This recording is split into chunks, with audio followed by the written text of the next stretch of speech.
Hola, soy Santiago Tomasi y hoy vamos a hablar de la historia sorprendente de Herb Abrams, el creador de UWF. Hot Tag. Toma el relevo. Como ya sabéis, podéis darle a la campanita en YouTube, al botón de suscribiros, y en Twitter nos podéis encontrar en HotTagYT. Como siempre, todos los miércoles estamos revisando el capítulo de Dark Side of the Ring de esta semana. Y el capítulo de hoy, es decir, que se emitió anoche en televisión americana, en Vice, fue el de Herb Abrams. Herb Abrams, fallecido desde hace más de 20 años, es conocido por muchas cosas. Y es muy difícil explicar lo que voy a explicar ahora, pero voy a intentar esforzarme en hacerlo de la forma más seria posible. Herb Abrams es un promotor que creó UWF, Universal Wrestling Federation, porque quería competir con la WWF de Vince McMahon. Esta decisión, que de por sí es sorprendente, llegó en 1990. Luchadores como a Bruno Sammartino, el histórico campeón de WWF, lo usó como comentarista junto a él, firmó a Mick Foley, a Sunny Beach, que es Rick Allen, el nombre real, Stevie Ray, no confundir con el de WCW, B. Brian Blair, etcétera, etcétera. Su primera conferencia de prensa ya fue, dejémoslo en sorprendente, por no decir palabras más grandes. En ella misma afirmó que iba a usar a Black Jack Mulligan como Booker, estaba en la cárcel, y a Bruiser Brody. Recordemos que Bruiser Brody llevaba ya muerto 2 años en Puerto Rico. Pero bueno, Herb Abrams firma a Lenny Duke como general manager, firma a muchísimo talento ex WWF y que tiene cierto nivel, por ejemplo, Dr. Death Steve Williams, Bob Orton, Orndorff, Paul Orndorff, Lou Albano, etcétera, etcétera.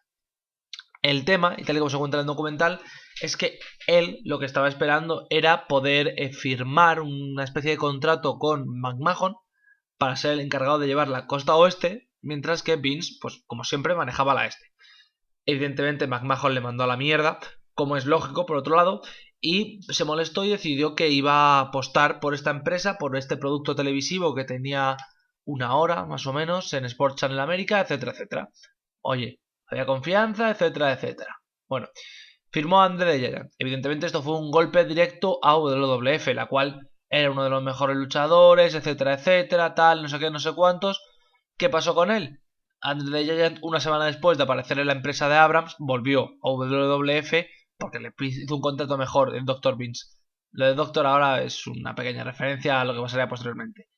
Por ello, decide que va a aumentar su roster, que va a contratar más gente, que va a contratar más empleados, etcétera, etcétera. Y aquí entra en acción, vamos a tener muchos documentos de luchadores y de gente que ha trabajado con él. Y entra Marty Jesberg en liza. Jesberg era un manager dentro de la empresa, etcétera, etcétera, y le contrató a Abrams. Bueno, pues explica que durante la reunión para firmar su contrato, repito, reunión para firmar su contrato, no es que le conociera de antes, a su habitación de hotel fueron un par de prostitutas, y mientras que hablaban los términos del contrato, Herb Abrams esnifaba cocaína. Dice que él, que venía del sur, pues se sintió incómodo, pero que tampoco podía llamar a la policía porque estaba en Los Ángeles, etcétera, etcétera, y que por tanto lo que él define como una especie de película porno, lo cual da mucho asco, Abrams se acostó con las 2 prostitutas que habían traído. Bien, esta historia ya de por sí es loca. Bueno, pues todas las historias son así, es decir, Mick Foley cuenta una similar de prostitutas, su mejor amigo en el mundo del wrestling, posiblemente por cómo lo cuenta, que es Lenny Hughes, el cual le usó como general manager, pero es un trabajador de tele habitual, dice que pues lo mismo, que era un adicto a la cocaína y a la prostitución, lo cual pues ya es un poco loco, etcétera, etcétera. Y de momento todo empieza bien para la empresa. Dice Blair, el cual es Brian Blair tiene alguna de las mejores frases de la historia. Dice que en aquel momento eran todos felices, que es cierto que tenían todos mucha creatividad, es decir, a todos los luchadores les daba pleno control creativo y eso les ayudaba mucho, etcétera, etcétera. Pero el contrato televisivo va a terminar en 1 año y por tanto se decide hacer un pay-per-view para poder conseguir dinero y poder renovar el contrato. El pay-per-view se llama Beach Brawl y se hace en Palmetto, Florida. Palmetto es un sitio donde es cierto que WWF en aquella época hacía shows, sí, y hacía tappings, pero es un show en mitad de la nada. Y con mitad de la nada me refiero a que Palmetto está en Florida, sí, zona densamente poblada, como muchos sabréis, pero en mitad de Florida, es decir, no está cerca de, por ejemplo, Miami, no está cerca de Jacksonville, no está cerca de Tampa. Está en un sitio que, por así decirlo, yo no lo llevo, bueno, cerca de Tampa. Pongamos que está a unos 80 kilómetros de Tampa, más o menos, para que os hagáis la idea. Estoy siendo optimista, ¿eh? Mantenerme conmigo que estoy intentando ser optimista. Entonces, claro, vale, sí tienes Tampa, pero Tampa no es que sea la ciudad principal de Florida, precisamente. Pero bueno, ese era el plan. El plan ya de por sí, como podéis ver, no era el mejor del mundo, ¿vale? No era una buena idea. Evidentemente, con esto en mente, pues el show fue un desastre. Es decir, no consiguieron ni 10.000 personas que lo compraran. Tuvieron que bajar las luces del sitio porque evidentemente no había suficiente gente como para que se pudieran ver las gradas vacías. Sí, es un adelantado a su tiempo hasta para esto. Antes del pay-per-view, Lenny Duke reconoce que tuvo que ir a Florida, pues evidentemente para el show, y que tuvo que pillar a Herb Abrams pues en mitad de una fiesta y llevarla a casa, porque iba con una sobredosis de cocaína que no podía con ella. Me hace gracia porque durante esta época todos dicen, no, es que durante esta época la cocaína, y se ven en muchos documentales, iba loca. Es decir, todo el mundo esnifaba, etcétera, etcétera. Sí, pero es que este hombre iba esnifado a todos los lados. Es decir, el pay-per-view, que lo hace ya como entrevistador, no como comentarista, posiblemente lo hiciera también enfarlopado. Recordemos que se le quita del puesto, bueno, él, recordemos, como owner podía hacer lo que quisiera, pero que se enfadó mucho con Dave Meltzer cuando dijo que era el peor comentarista del año en 1991, juraría que fue cuando le dieron... No, 1990. En 1991 le dieron el Most Obnoxious, que es básicamente el más fuera de sí, por así decirlo. Claro, hay un problema, ahí hay un problema. Y evidentemente los shows siguen, pero se va a acabar la televisión en breve, ese contrato televisivo. Brian B. Blair va a hablar con Abrams, porque evidentemente hay un problema de que no les están pagando, de que están molestos. Y por lo que sea, cuando va a ir a su despacho, recuerdo a su despacho, que no es que fuera a su habitación de hotel, a su despacho, se encuentra a Abrams con otras dos prostitutas y esnifando más cocaína. Esto de esnifar cocaína y tal va a ser un recurrente, ¿vale? Que nadie espere de un... No, no, todo el rato es... Le pillamos esnifando cocaína cuando íbamos a hablar de dinero. Y aquí se explica cuál era su modo de negocio, el cual, por supuesto, muy, muy legal todo. Se supone que él tenía dos cuentas. Una donde guardaba todo el dinero y donde era inmensamente rico, y otra donde no tenía un euro. Y en la que no tenía ni un euro, lo que hacía era que emitía cheques. Y por ejemplo, pasa que después de estos shows, cuando están a punto de quedarse sin contrato televisivo, etcétera, lo que hace es que va a los de televisión, la TV Crew, y le dicen, oye, si no me pagas, no te grabo el show, me marcho a casa. Vale, vale, no te preocupes. Y les emite cheques. Esos cheques evidentemente estaban sin fondos. El propio Lenny Hughes dice que él le dijo a los cámaras, etcétera, si no queréis aceptar el cheque no lo aceptéis porque pinta mal. Bueno, pues lo aceptaron. Evidentemente no cobraron nunca. Evidentemente estafó a multitud de wrestlers. Evidentemente también a la tele. Hay que recordarlo. Esto durante todo el documental vemos que los luchadores, gente como Mick Foley por ejemplo, hablan bien de él. Bueno, bien, le tienen cierto cariño a Herb Abrams. Tenemos que entender que para bien o para mal los 90 son distintos a la hora. Y me explico. En los 90 Paul Heyman en ECW durante mucho tiempo no pagaba bien a sus wrestlers. Al final de los últimos meses pues, prácticamente ni los pagaba. WCW y WWF sí pagaban, esto sí es cierto. Pero las indies eran un poco, pues eso. Crápulas que se montaban su propia indie en su territorio y que hacían lo que les salía de los... Pues eso. Entonces, aquí ya después de esto, los luchadores se enteran de lo que está intentando hacer y le intentan matar. A ver, no literalmente, pero sí que le cogen y le dicen que o paga o va a acabar mal. Evidentemente, gente como por ejemplo, el ya mencionado anteriormente, Jesberg, perdón, es amenazado también en plan de si sigues con este cabrón vamos a tener un problema, etcétera, etcétera. Vale. Con esto ya estamos prácticamente terminando su carrera en wrestling. Todavía no, todavía queda, pero con esto estamos terminando.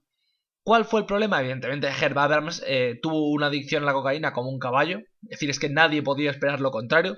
Es un tío del cual llevo 7, 8, 9 minutos repitiendo constantemente que todo lo que hacía lo hacía con cocaína. Es decir, no es que fuera un... No, a veces se droga, no, todo con cocaína. Absolutamente todos sus shows iban drogado, absolutamente todos los días iba de fiesta, todos los días iba con prostitutas, con cocaína, etcétera, etcétera.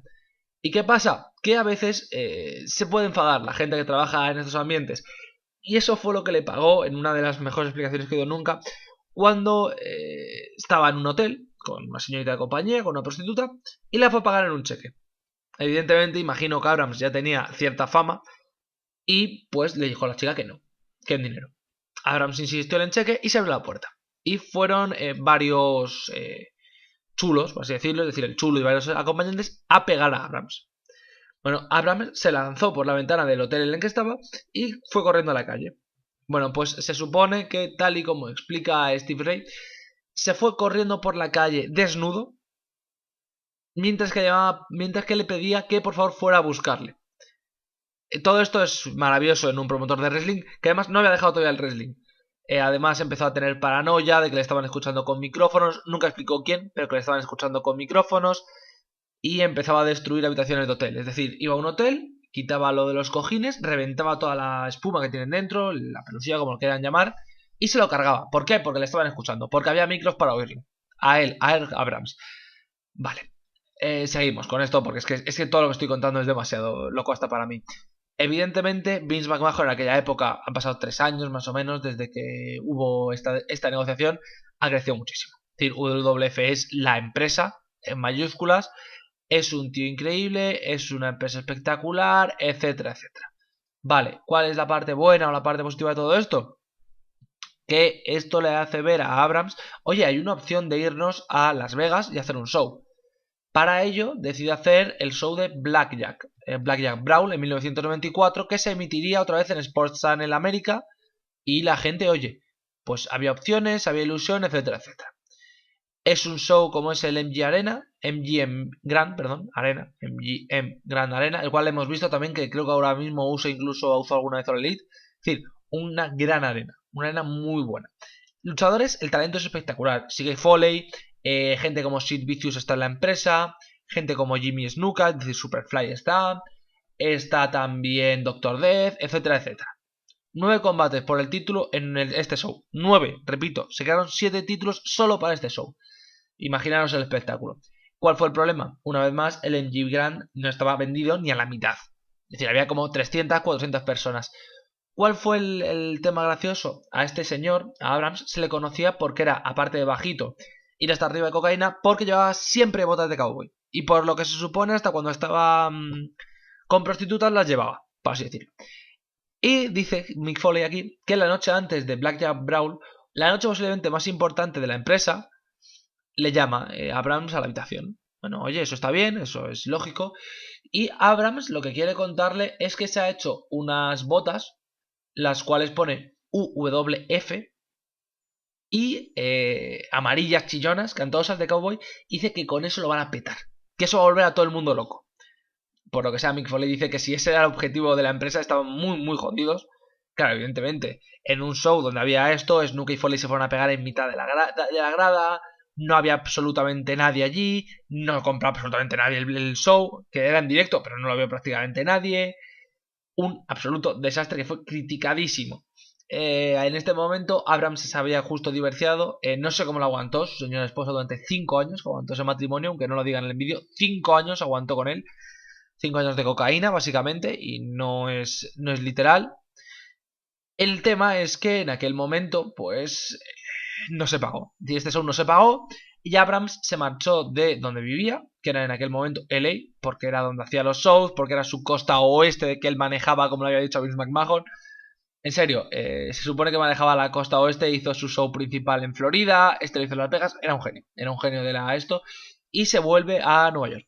Y él afirma que algún amigo como Lenny Dude dicen, bueno, creo que había mejorado, creo que estaba un poco mejor, etcétera, etcétera. No lo estaba, evidentemente.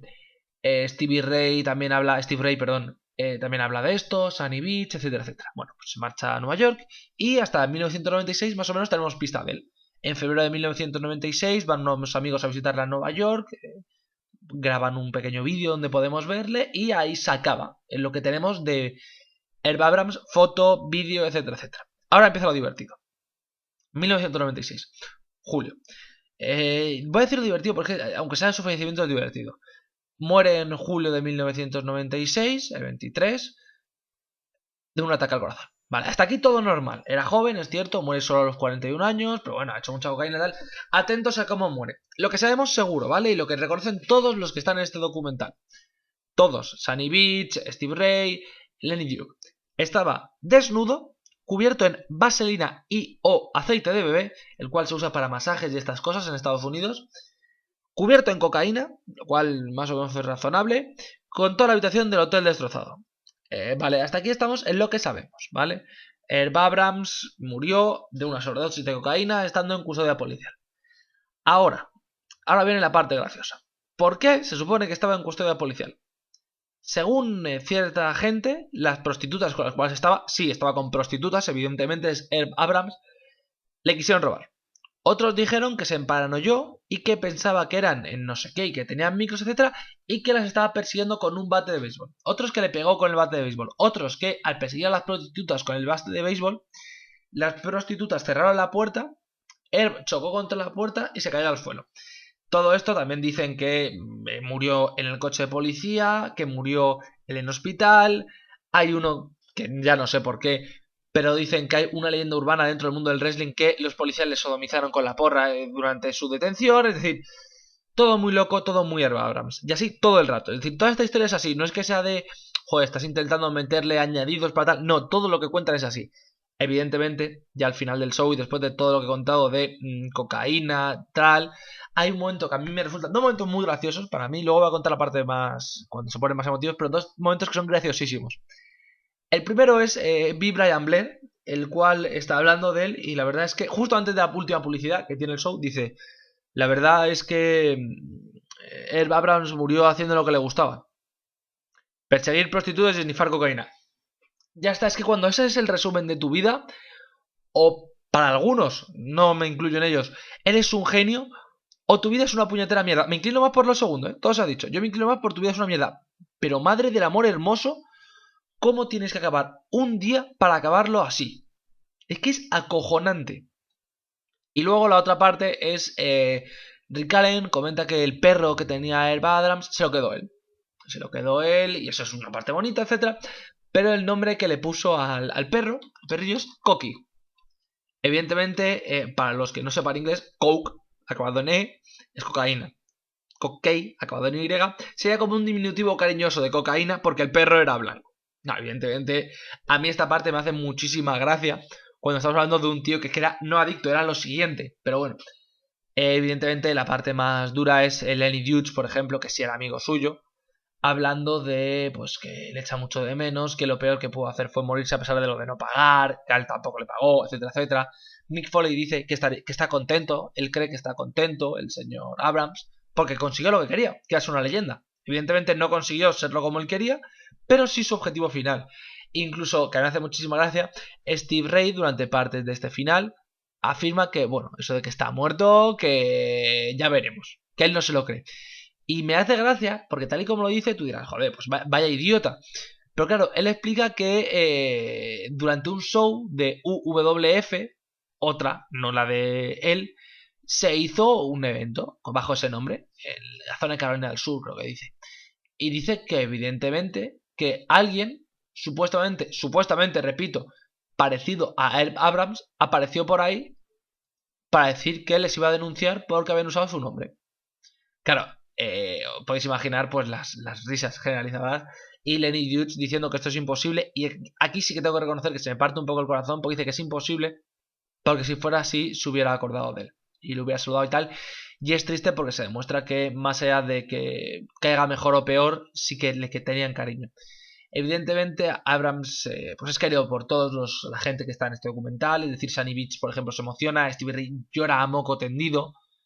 Mick Foley lo recuerda con una sonrisa, él mismo lo reconoce. Brian Blair dice que bueno, pues que eso, que es que era un loco, era un enajenado. Pero en general, creo que la imagen que se da de Herb es que era un personaje dentro del mundo del wrestling. Un personaje que casaba muy bien con aquella época del wrestling, para bien y para mal, es decir, tenía todo lo bueno y todo lo malo que tenía aquella época, porque era capaz de tener una mente muy creativa, pero era incapaz de dejar las drogas, de estar al corriente de pago, de ser mínimamente consecuente con sus actos, de comportarse como un adulto, es decir, todo lo que le faltaba al wrestling de aquella época, por suerte o por desgracia, según a quien le preguntes. Y todo con la sensación que a mí me da, y me da una sensación que es muy extraña, de cierta pena y a la vez de Tiger King. Es decir, durante todo el documental te hace gracia, no te tendría que hacer gracia, te tendría que enfadar, o te tendría que preocupar, o tendrías que decir, ¿cómo esto es posible? Te hace gracia el Abrams. Está tan colgado que acaba generando ese sentimiento de es que no puede ser real. es que se le tiene que ir la pinza en algún momento y que todo sea, no, era una broma, etcétera, etcétera. No, no lo era. Era Abrams ya evidentemente está fallecido. Y lo último que quería mencionar, que esto no sale en documental, pero a mí me hace muchísima gracia, es que durante sus sketches en WWF, como ya dije, recibió el premio a peor comentarista de Dave Meltzer y su One, el Wrestling Observer Newsletter. ¿Cómo se enfadó? Decidió hacer un Jobber, luchador Jobber, llamado Davey Meltzer, para burlarse de él debido a esa posición que le había dado. Eso es lo que para mí define a Herb Abrams. Este es un vídeo un pelín más largo de lo que solemos hacer de Dark Side of the Ring, pero creo que el personaje literalmente lo merece. Me despido ya. Recordad que el viernes tendréis un nuevo vídeo en el cual hablaremos pues de algo que todavía no está por definir, ya veremos. Y que el domingo, por supuesto, tendréis vuestra dosis de WCW Nitro, mes de mayo, si mi memoria no falla, que ya serán 2 horas de show la última semana, creo, únicamente. Me despido, ha sido un placer, soy Santiago Tomasi y hasta la próxima.